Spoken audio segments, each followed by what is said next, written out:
Bonjour à toutes, bonjour à tous. Aujourd'hui, le lob.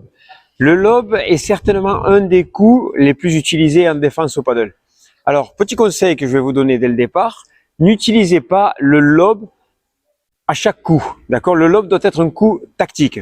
Lorsque vous êtes en défense, apprenez plutôt à faire jouer les adversaires par le bas, c'est-à-dire les obliger à voler et utiliser le lob uniquement dans un but tactique. D'accord? Alors, lorsque nous sommes sur le terrain, je pense qu'on peut détailler et décliner trois styles de lob. Le premier style de lob serait le lob de défense, le deuxième serait le lob de travail et le troisième style de lob serait le lob d'attaque.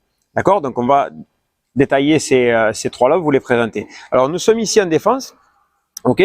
Nous commençons avec le lob de défense. Le lob de défense, en fait, quand est-ce que nous allons pouvoir le jouer? Eh bien, tout simplement lorsque les adversaires vont nous mettre dans une position vraiment inconfortable. C'est-à-dire que ils me travaillent une fois ici à l'intérieur, une fois ici à l'extérieur. Donc, je me retrouve dans une position vraiment inconfortable à devoir jouer en reculant, par exemple. Je suis complètement en dehors de ma maison.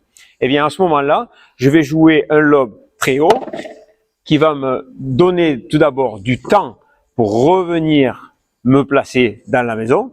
Et surtout, la direction que je vais jouer ce lob va être plutôt vers le centre, puisque c'est une zone qui va être plus facile pour moi à trouver. Donc ça, ce serait pour le lob de défense. Ensuite, nous avons le lob de travail. C'est le lob que vous allez utiliser le plus souvent, notamment lorsque vous faites un retour de service lors d'une deuxième balle.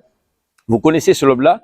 Pourquoi le lob de travail? Parce que nous allons obliger les adversaires soit à jouer une balle haute, une bandeja, soit eh bien, je vais essayer de jouer un lob précis qui va aller dans l'angle. C'est-à-dire qu'à chaque fois, je vais les obliger à jouer une balle pas si simple que ça. D'accord? Donc le lob de défense, le lob de travail. Je suis dans la maison et en fait, soit en sortie de vitre, soit légèrement à l'extérieur de ma maison, je vais avoir suffisamment de contrôle pour trouver ces zones-là. D'accord? Donc on va prendre un exemple. Ici, je l'ai en sortie de vitre.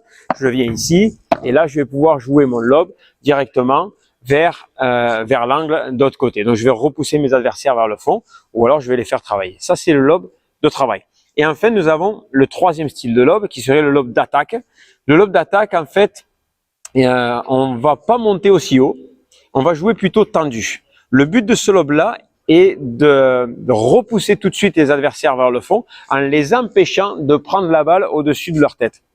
D'accord? Donc si les adversaires arrivent à toucher cette balle-là et qu'ils frappent un petit peu trop fort, la balle aura tendance à partir directement dans la vitre. D'accord? Donc ce lob-là, en général, je les ai devant moi.